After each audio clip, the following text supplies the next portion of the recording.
Ya, nama saya Ilham Rizkyananda. Di sini saya akan menjelaskan mengenai filter digital FVR dan EIR.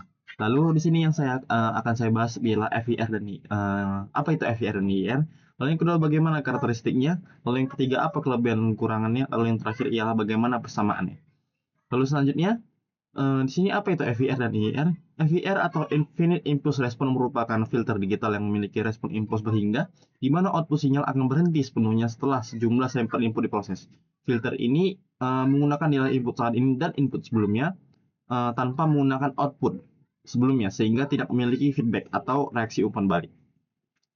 Lalu yang kedua ada Infinite Impulse Response yang memiliki respon impuls tak berhingga karena outputnya dipengaruhi oleh input dan juga output sebelumnya, sehingga memiliki reaksi umpan balik atau feedback. Nah, di sini ada karakteristik FIR, Finite Impulse Response.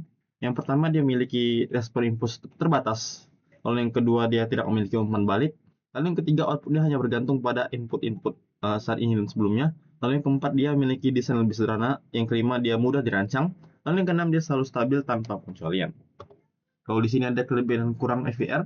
Yang pertama dia stabil secara alami karena dia tidak menggunakan feedback. Lalu yang kedua dia dapat dirancang menggunakan fase linear. Yang ketiga dia mudah diimplementasikan. Lalu yang keempat dia tidak menghasilkan osilasi karena dia tidak memiliki feedback. Lalu yang kelima dia cocok untuk aplikasi yang sensitif terhadap fase seperti audio dan komunikasi karena dia minim sekali terjadi gangguan. Kekurangan di sini ialah memerlukan order tinggi untuk mencapai karakteristik frekuensi tajam. Lalu yang kedua lebih boros memori dan komputasi karena di sini FVR lebih rumit perhitungannya sehingga dibutuhkan waktu dan juga memori yang lebih banyak. Lalu yang ketiga dia kurang efisien pada sistem dengan sumber daya terbatas. Lalu yang keempat dia tidak ideal untuk aplikasi real time yang membutuhkan kecepatan tinggi karena di sini FVR dia dibutuhkan kecepatan yang tinggi, bukan kecepatan yang tinggi. Lalu di sini ada karakteristik IIR, Infinite Impulse Response. Yang pertama dia memiliki respon impuls tak terhingga. Lalu dia memiliki umpan balik tadi. Lalu yang ketiga dia outputnya dipengaruhi oleh input dan output sebelumnya. Dia lebih efisien dalam hal komputasi karena dia membutuhkan order lebih rendah. Lebih sulit didesain karena untuk mendapatkan fase linear sehingga untuk mencapai keadaan stabilnya. Lalu yang keenam dia tidak dapat menjadi tidak stabil atau rentang tidak stabil karena dia memiliki si reaksi umpan balik atau feedback tadi. Lalu di sini ada kelebihan dan kekurangan dari IIR. Yang pertama dia memiliki efisiensi tinggi dengan order rendah. Lalu yang kedua dia hemat penggunaan memori dan sumber daya komputasi karena dia perhitungannya lebih simpel daripada FVR tadi sehingga memori yang dihabiskan akan lebih sedikit. Lalu yang ketiga dia cocok untuk aplikasi real time. Lalu yang keempat dia lebih mirip dengan filter analog. Lalu yang kelima dia ideal untuk aplikasi yang tidak terlalu sensitif karena terhadap fasa. Dan kekurangannya dia bisa tidak stabil jika desainnya tidak efisien. Lalu karena dia fase tidak linear, sehingga bisa menyebabkan distorsi atau gangguan. Lalu dia lebih rumit dalam desainnya dan analisis dibandingkan FVR kurang cocok untuk sistem dengan kebutuhan akurasi fasa tinggi.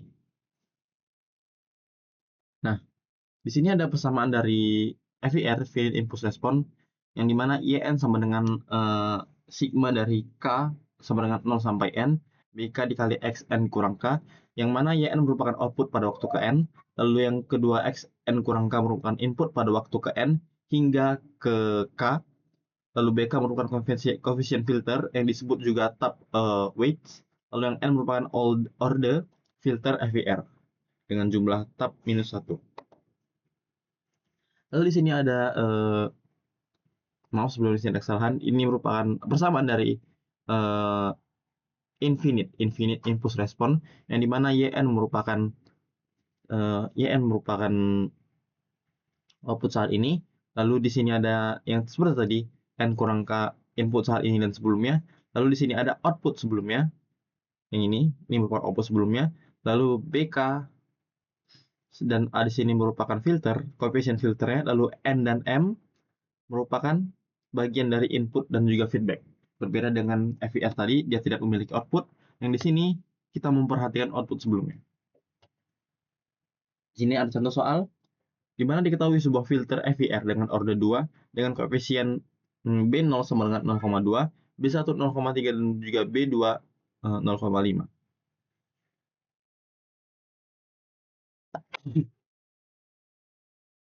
Dari sini input xn sama dengan 1,3, hitung output di mana y 2. Jika kita menggunakan persamaan ini, di mana kita mencari output pada waktu kedua, sehingga yn sama dengan B0 dikali x kali 2 tambah B1 dikali x1 tambah B2 dikali x0, sehingga didapat 0,2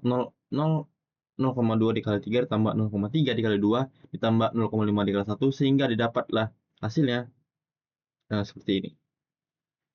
Maaf sebelumnya ini 1,7.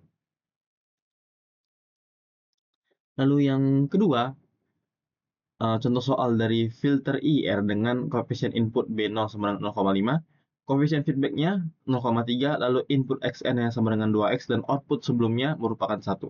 Hitung output YN menggunakan persamaan IR. Baiklah, jika kita menggunakan persamaan IR dengan mempertimbangkan adanya output sebelumnya, maka didapat YN sama dengan 0,5 dikali 2 dikurang 0,3 dikali 1 sama dengan 0,7. Inilah hasil untuk output YN-nya atau waktu hingga ke N.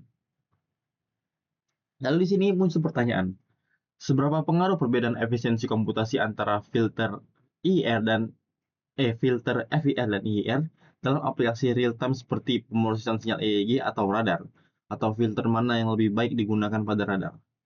Baik, sebelumnya kita telah mengetahui karakteristik FIR dan IIR tadi. Di sini IIR lebih baik dibanding FIR pada radar. Mengapa? Karena filter FIR dia memerlukan lebih banyak koefisien yang untuk mencapai respon frekuensi yang diinginkan. Dia sehingga membutuhkan operasi-operasi yang lebih banyak, sehingga untuk mencapai kecepatan komputasinya dia lebih kalah dibanding IIR. Di sini filter FIR biasa dibutuhkan ketepatan, tapi dia memiliki waktu yang lebih lama untuk memproses operasinya. Dibandingkan filter IIR, dia dapat mencapai kecepatan yang sama, namun dia untuk desainnya dia lebih sulit, karena filter IIR di sini dia adanya output karena adanya reaksi feedback, sehingga untuk dia telah sering terjadi gangguan, sehingga kita harus mendesainnya dengan hati-hati agar filter IIR ini dapat bekerja dengan baik. Nah, di sini filter IIR dia selalu stabil karena memiliki respon impuls terbatas. Namun seperti yang saya bilang tadi, dia membutuhkan lebih banyak sumber daya atau lebih menghabiskan banyak memori karena perhitungan yang sangat kompleks. Lalu berbeda dengan IIR tadi, dia sebenarnya lebih hemat sumber daya, tapi jika desainnya tidak dilakukan atau tidak didesain dengan benar, dengan perhitungan yang benar, maka hasil yang didapat merupakan sering filter IR tadi dapat terjadi sering gangguan. Jadi, jika pada radar yang membutuhkan kecepatan atau aplikasi real time yang cepat, dibutuhkanlah filter IIR daripada si FIR tadi.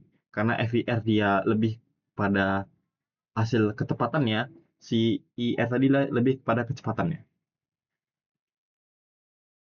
Baiklah, itu saja sekian dari saya. Apabila ada kesalahan, mohon maaf. Wassalamualaikum warahmatullahi wabarakatuh dan selamat pagi.